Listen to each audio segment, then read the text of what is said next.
guys! Good morning! Nagbabalik na naman si Sherin na lagi nagmamaganda. Nagmamaganda talaga.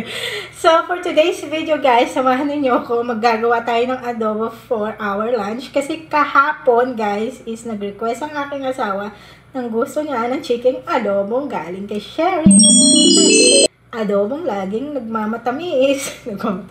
So guys, ang chicken guys is ganito. At kailangan natin siyang hatiin. So, gumamit pala ako ng ganito kalaking sangkalan, guys. Which is, itong ginagamit namin nung nagbabarbecue pa kami. Ngayon is hindi na kami nagbabarbecue. At, kasi hindi malakas yung braso ko, guys, para maghati. Ang pinaghahati ko talaga yung asawa ko dito sa chicken na to. And, hatiin na natin siya, no? Parang nasa tindahan ako. Yung parang nasa market ako na nagtitinda ng mga chicken at saka mga pork na hatiin mo. Tingnan natin. Nahati ko na siya. Fairness. Tingnan natin na.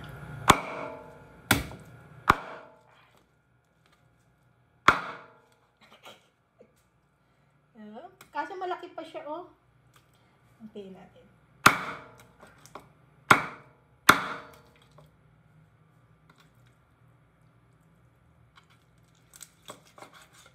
Ganyan siya kaliit. Tara!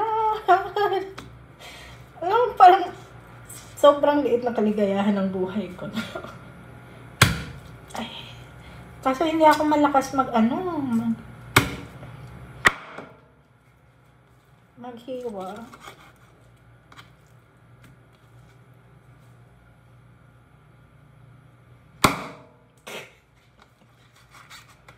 So, ito guys, dangerous siya, no? So, kailangan dapat malayo ka. Malayo ka is baka matalsikan ka ng mga buto. Ganyan. Ay. Exercise siya, guys. Ay.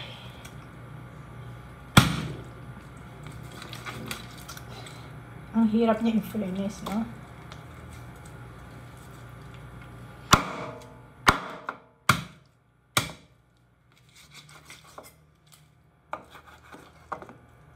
Magluluto na ako ng maaga, guys. Kasi baka maagang dumarating ang aking asawa. Pero pag umuwi naman siya, guys, nagsisend siya ng message sa akin na uuwi na siya. At saka may CCTV ako ng sasakyan niya. May CCTV ako ng sasakyan niya. So nakikita ko if pauwi na siya or hindi. Kasi yung sasakyan, guys, nakikita mo yung location niya through GPS ata. Ewan ko, may isang company kasi dito guys na tinatrack nila yung mga sasakyan, may tracking device. So nakikita ko siya use ang aking telepono.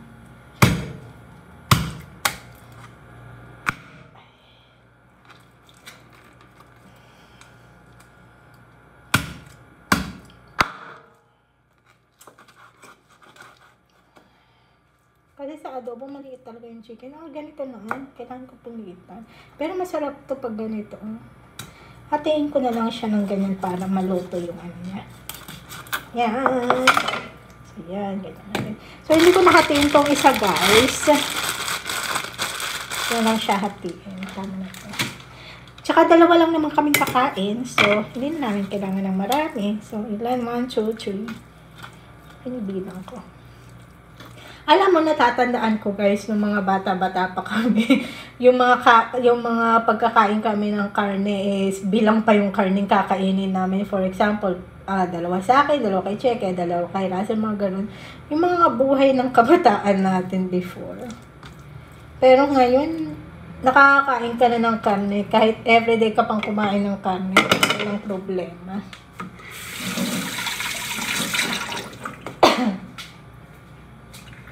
And, so sabihin ko sa inyo guys, ang aking chicken adobo is hindi perfect. Minsan okay yung lasa niya at minsan hindi okay. Ang kinagandahan lang kasi guys is hindi po maarte ang aking asawa. So kahit na anong niluluto ko sa kanya is walang problema. Sa pag-aasawa kasi guys, kailangan talaga marunong kang magluto. Wala naman kayong katulong na magluluto para sa inyo, kundi ang sarili ninyo. So ayan, nakapag-ano na tayo ng adobo ng chicken and Dito guys sa apartment, mahilig yung asawa ko sa karne. Sobrang hilig niya at all. At kumakain din naman siya guys ng vegetables, no? Pero talagang kailangan ng katawan niya ng karne. Parang nangihina ba siya pag hindi siya nakakain ng karne. At saka dito guys, may mga karne dito sobrang mumura lang. Mura lang ang karne. Dito sa ibang bansa, may mahal na karne, may mga murang karne. More on, pag nagsisale sila, mura ang chicken. Kaya nga, puro chicken ang binibili ng asawa kasi mura eh. Ayan. At saka kasi ako guys, magkaiba rin kami ng asawa ko sa pag-grocery, no? Pag ako kasi nag-grocery, ayoko nung tinatambakan dito ng pagkain sa bahay. Which is, dalawa lang naman kami. Kung puro mga Filipino food ang tinatambak niya dyan, okay sana like tocino, hotdog, longganisa, mga ganyang food, okay sana. Kaso, hindi.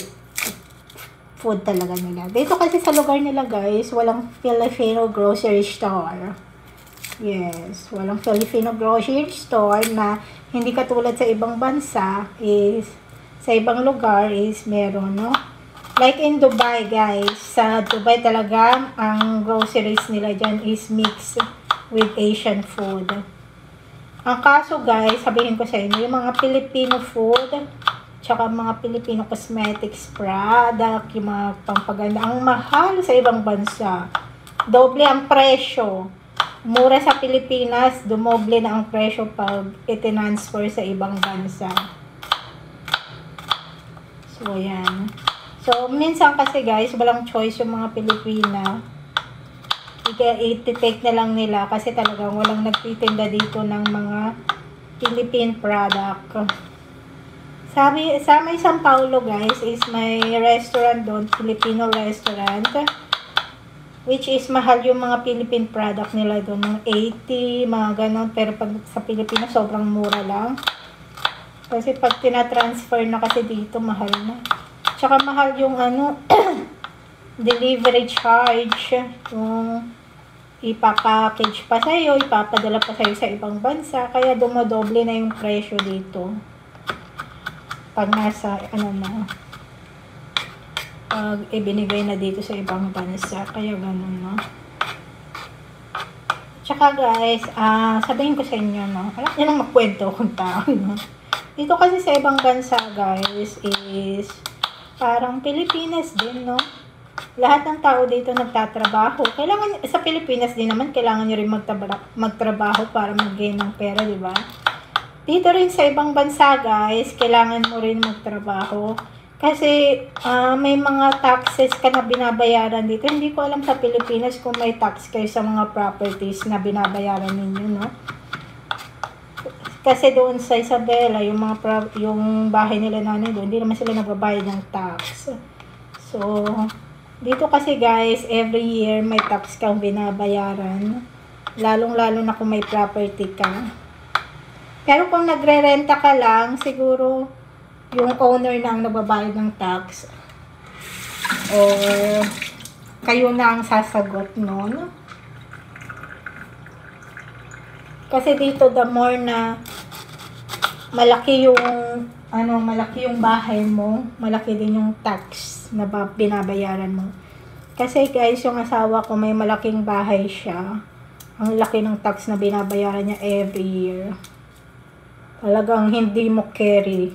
Mga 14,000 mahigit. So, kaya sinasabihan nyo kung mayaman. Mayaman kami sa mga bills. Gusto nyo bayaran?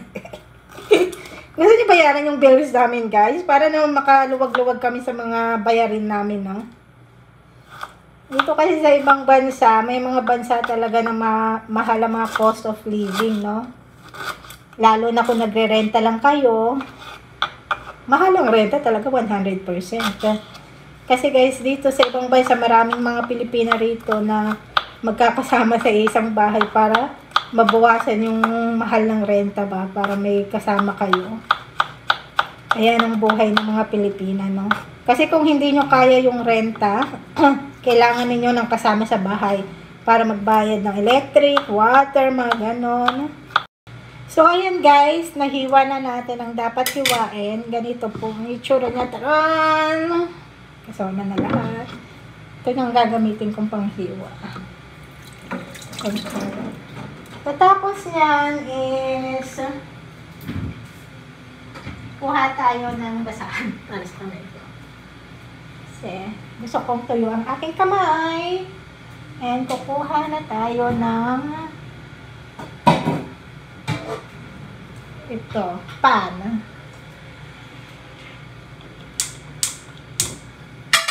Hindi ko talaga guys makuha yung lasa na gusto ko sa adobo. Kasi wala akong oyster sauce. Soy sauce lang ang ginagamit ko. Hindi ko talaga siya makuha yung niya.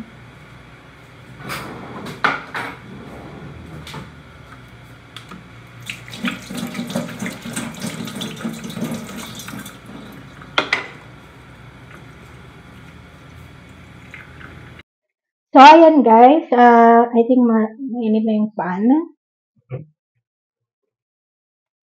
Ay, tignan natin yung lights. And, pagkatapos niyan, lagay na tayo ng oil.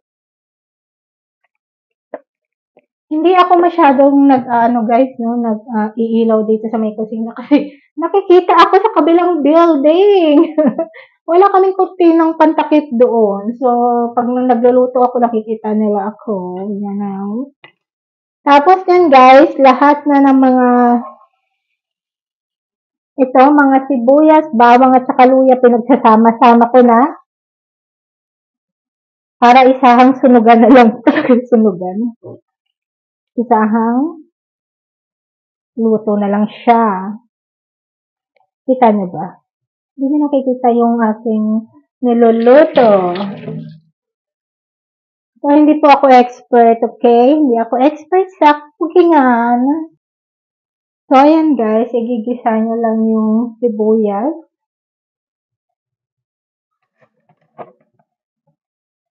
Sibuyas, bawang at luya. Yung itsura niya. So, antayin nyo lang siyang mag-color brown. Brown ba yun?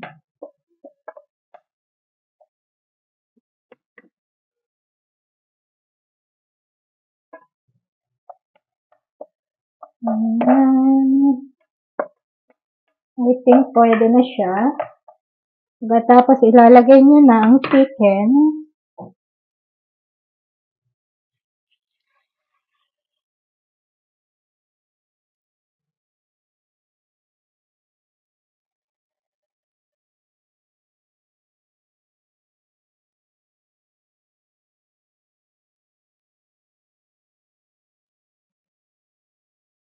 Ilagay na natin siya.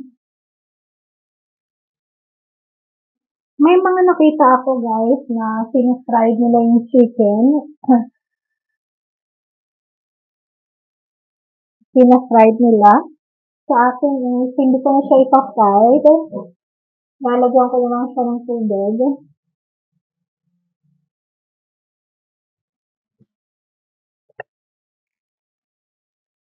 Bago muna natin siya lagyan ng tubig guys, lagyan natin siya ng soy sauce. Itong soy sauce, yung soy sauce na to guys, is hindi siya masyadong matapang na kahit damihan mo siya. Okay ang kanyang lasa. Lalagyan natin siya ng tubig.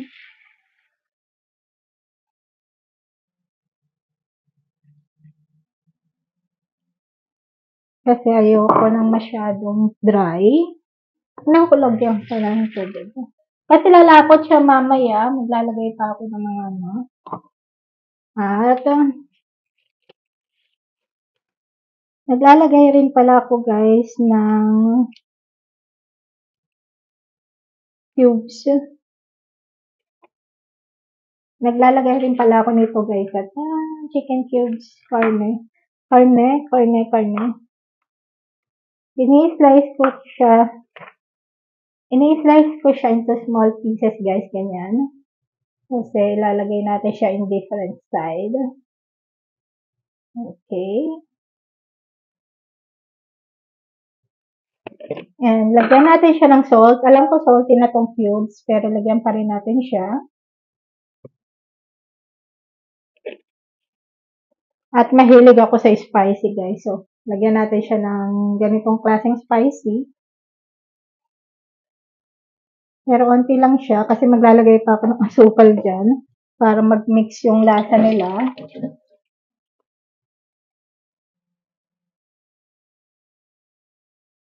Pagkatapos maglalagay tayo ng dahon.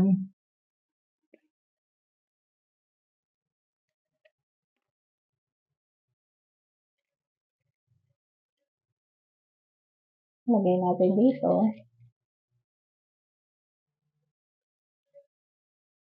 Marami ako maglagay ng dahon, guys. Pagkatapos maglalagay rin tayo ng vinegar. Little bit of vinegar, guys. Yan. Pagkatapos niyan, isantay na lang natin siyang maluto. Takpan na lang natin siya para maluto ang chicken.